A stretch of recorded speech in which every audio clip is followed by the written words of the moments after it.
Amen.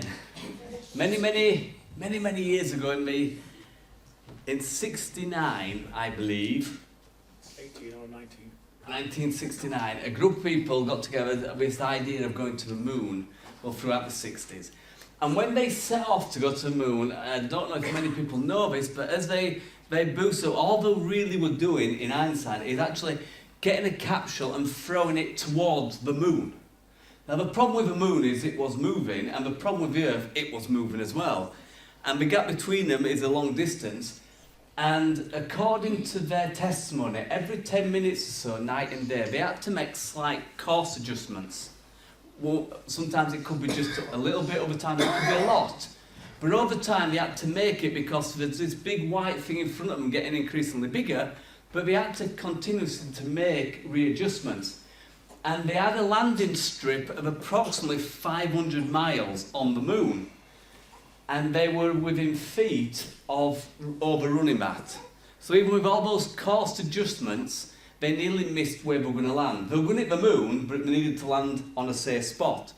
I'm telling you that because throughout our Christian life, we've got to make probably, weekly, monthly, if not daily course adjustments on the things that God's got for us. God's got a plan and a purpose for us, and for some reason we always assume that it's a straight path and we're okay, but sometimes we can be slightly off at the start, which means further on we're completely off. So we need to make little adjustments as we go along.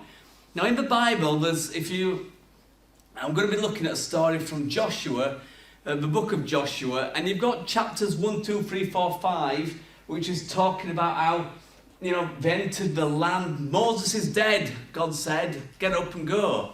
Quite sympathetic really, he says get on with it. And they go over the Jordan and they land there and they're ready to take the land. And then in chapter 6 you get all this business about Jericho, and God says when you take Jericho, I'm giving it to you, take everything and it's dedicated to me. So don't plunder anything, just take it all, put it in the tent of meeting and it's mine. And then we get into chapter 7. Up to press, everything's going perfect for Israel and Joshua. They're in God's plan, God's purpose, they know what God's got for them. They've won a great victory. But how many of you know that when you've won a great victory, that can be a very dangerous place to be?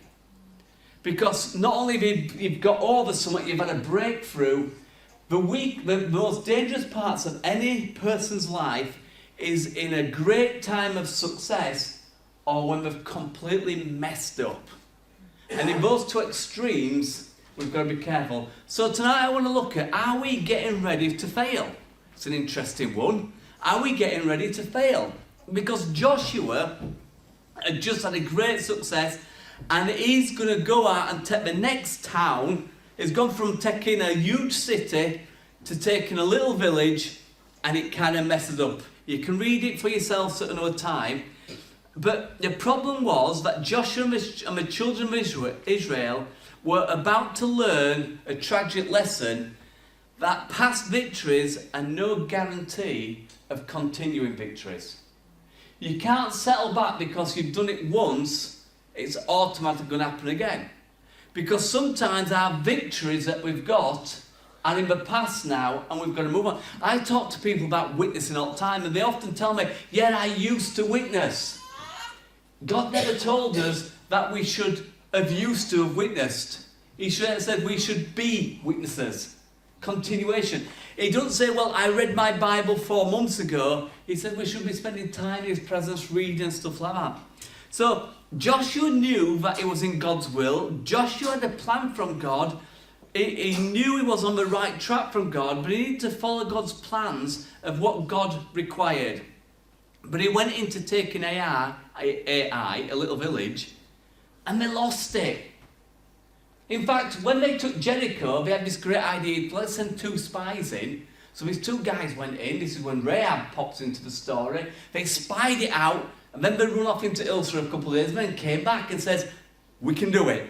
This huge city. God did a great miracle and they took the city. So then now Joshua had one victory, and do you know what he does? He thought, I know what I'm doing. I'll send a couple of spies in, because that's what we did last time. And these spies went and said, it's a small village, it's like Sobe, little village, we can take it. Don't bother everybody, we can just take it with 3,000 men. So Joshua thought, wow, that's a good thing. So they sent 3,000 men in, and these 3,000 men got routed by an handful of men who chased them. And it said actually that 27 people died. Now there's 7 reasons why this happened. Number 1, Achan had nicked some stuff out of the Jericho and hidden it, which God told him not to do. But another reason is because Joshua didn't ask God for direction. You see, sometimes just because it's worked well and worked good once does not mean that's the pattern for the next time. Even though it can be. It kind of annoys when people say to me, well, we did it this way and it worked, so we don't need none of this newfangled ideas. If that was true, some of you ladies would still be in the twin tub instead of washing machine. Some of you young ones need to Google twin tub and see what your grandparents had to put up with. But Joshua, the first thing he didn't do properly, he didn't seek God's direction for the second battle, and he didn't know about Achan's sin. So there was already a problem there, and he didn't know. He just charged on. At the end of the day, I've got God's will and God's plan, and God's told us to take this land, and God's given us this land, and I'm going for it. And yet, they came unstuck. So the first thing that we need to look at, so that we can continue in victory, we must avoid self-confidence. One of the things that many people have, the teachers these days and the tellers, we need a good self-esteem. And there's nothing wrong with having a good self-esteem, but I mean, it's good to be confident. But at the end of the day, self-confidence can be a problem when it comes to God. Because why do you need God if you're confident of doing it yourself? You can just do it. What do you need him for? I once had a chat with somebody about faith, and I said faith and fear run together. And they said to me, no, fear and faith are completely opposite, you can't have them. But I said, no, if there's no fear, then you don't need faith. If you don't know what I'm talking about, ask Carol to take you for a spinning car. Then you'll know fear and you'll need faith. Sorry, Carol, she's not that bad. I didn't say no, did I? No. We're all right. But self-assurance, self-confidence, will actually become a problem. And Joshua was self-confident. I've done it once, he thought. I can do it again, not a problem. But Joshua actually reused the tactics that God had used in the first place, and he'd had success. But it wasn't right for this one. And it kind of came unstuck. You see, we need to remember that God has chosen his own ways to do things with his own outcomes and his own criteria. Sometimes we think God's told us to do it, let's do it, but sometimes God will give us a criteria and he'll actually have certain things to do. So one of the mistakes that Joshua made, this is still on point 1, is Joshua presumed he knew how to approach AI. He just went up there like he'd done before. Second mistake he made, he presumed to know how to fight AI. He just set a small number up and they're going to be all right. And the third mistake he made is Joshua presumed to believe he would triumph again like he'd done before. And he didn't. And it cost people's lives.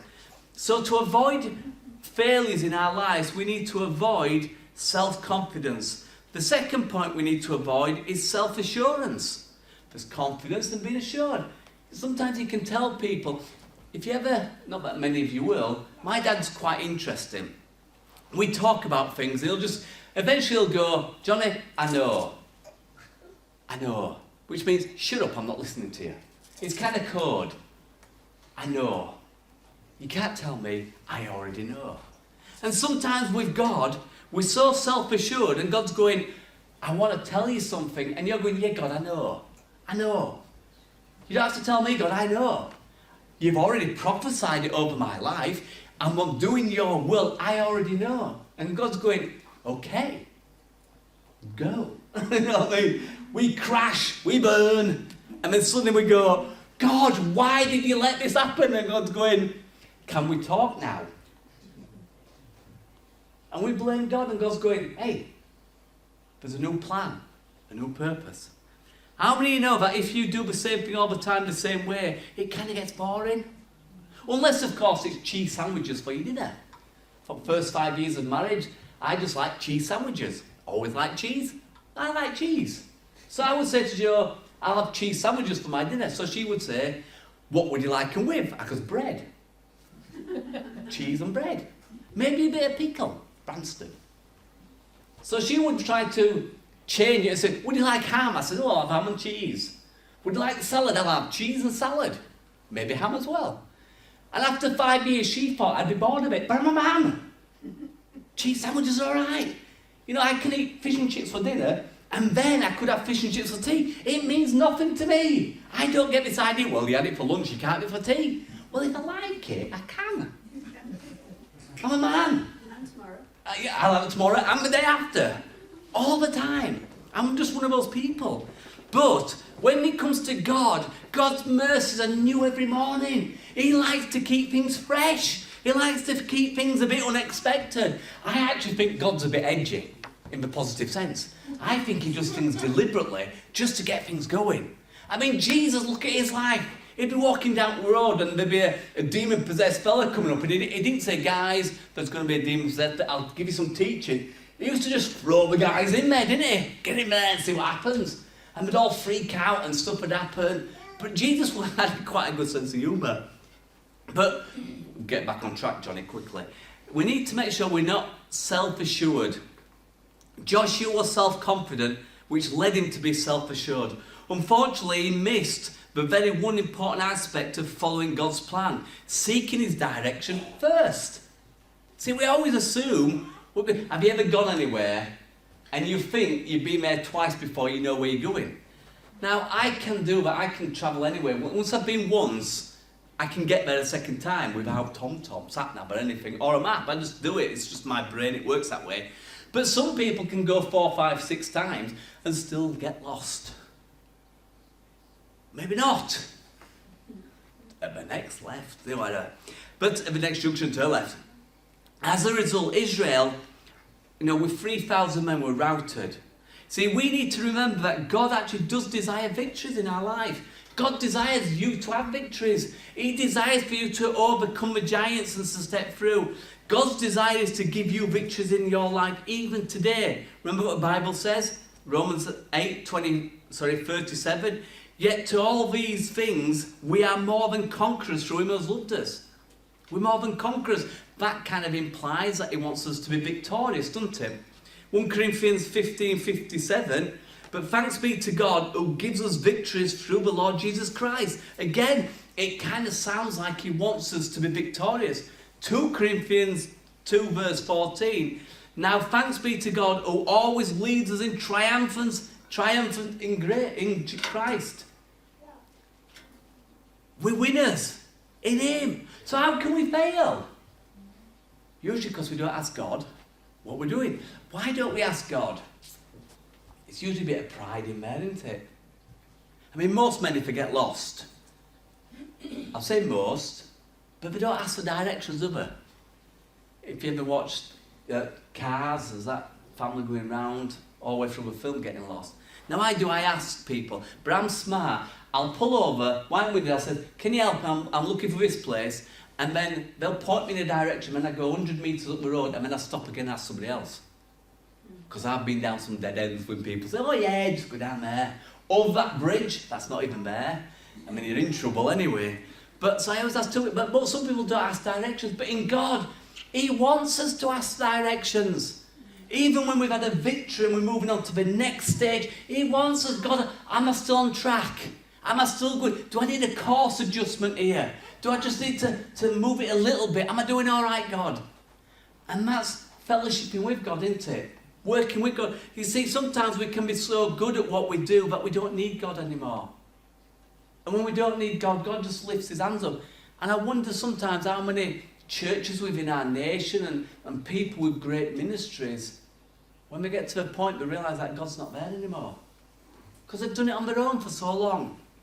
Anyway, where we're at. So we need to avoid self-confidence and avoid self-assurance. And the third thing I put down here, having failed, having gone flat on your face, returning to God.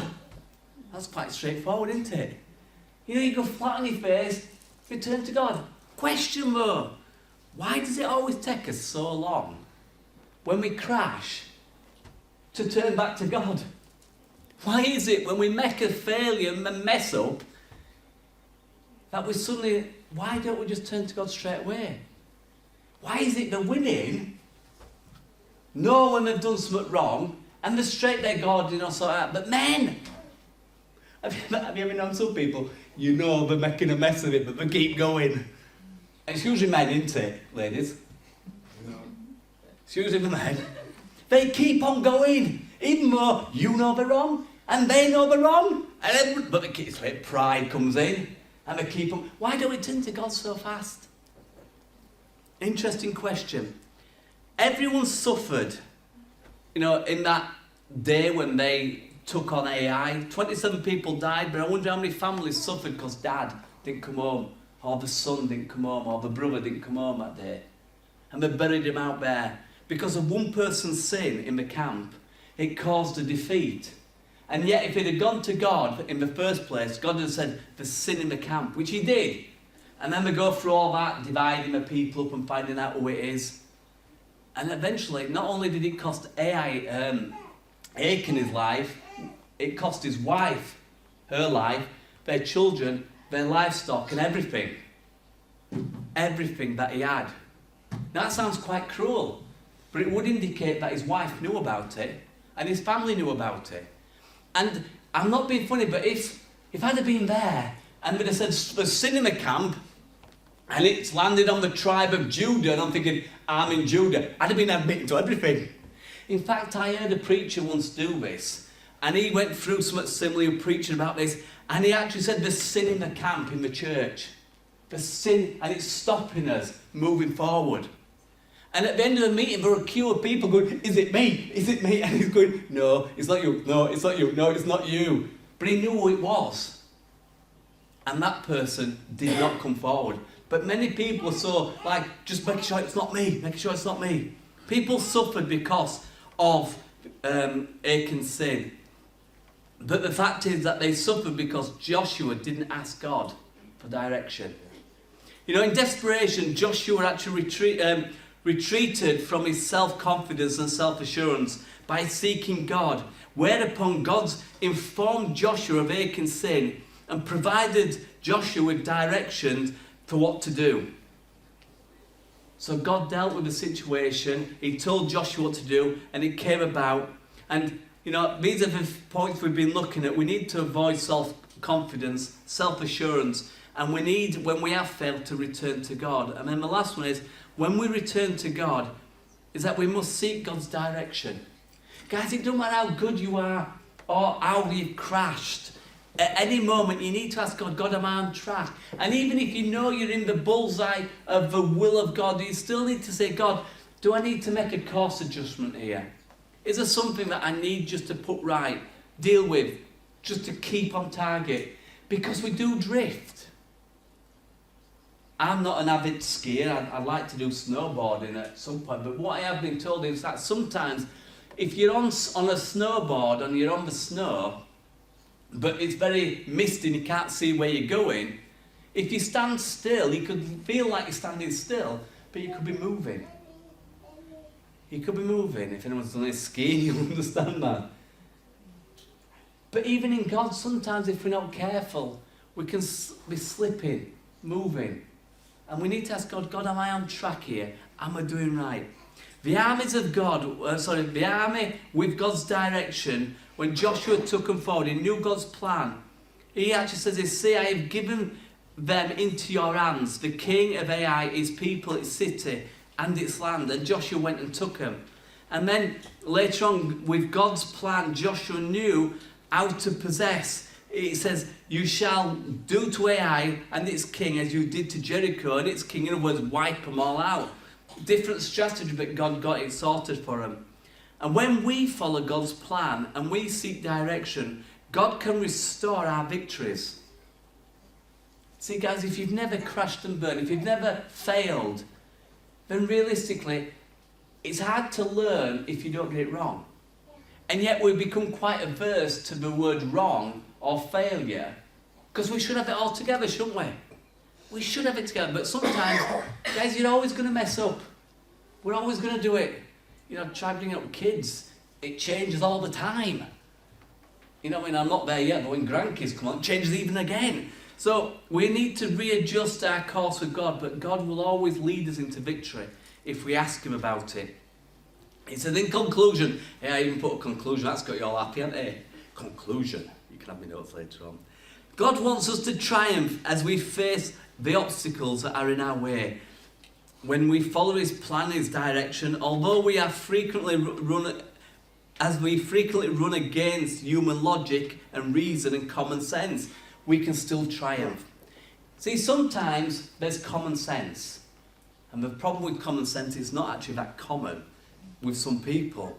But God's plan can sometimes almost go against common sense. It can sometimes go against, what is logic. And I'm not talking, don't go crazy on me on that. Well, I don't know about you, but I have heard people say, well, God told me. And you're thinking, no, he didn't. But there is times when God will actually ask you to step out. And it seems quite illogical. Yet in God, we can be assured. However, we must be careful not to, jump into self-confidence and self-assurance. After each victory in our lives, we need to make sure that we don't become self-confident and we become self-reliant, because after all, we've sorted it out. The moment we actually take glory for ourselves on a victory, we've already lost the battle. The next one that's coming along. We need to acknowledge it's God that gives us the victories, and it's God that protects us, and it's God that's walking with us. This was an error of Joshua, but he actually knew, learnt, and moved on. And guys, if you've messed up, if you failed, or if you do fail, then don't wait too long to admit it to God. We're not Catholic, we don't put a booth. These are not a little confession booth going on down here. You don't have to tell me all the ins and outs and I'll give you 25 Hail Marys if you give me 10 quid. But you don't have to confess them to me. But let me tell you this, you need to put it right with God. And then if he says put it right with a person, deal with it fast. Sometimes it does make me laugh when people say to me, God told me this, and then 10 years later they're still not done on anything of what God told them. Usually when God tells you something, it usually means business and he wants you to move into it as soon as possible. But when we've had a great victory, let us continue to seek God's face. And when we go flat on our face, let's continue to seek his face, asking for directions so that we will not be getting ready to fail. Amen.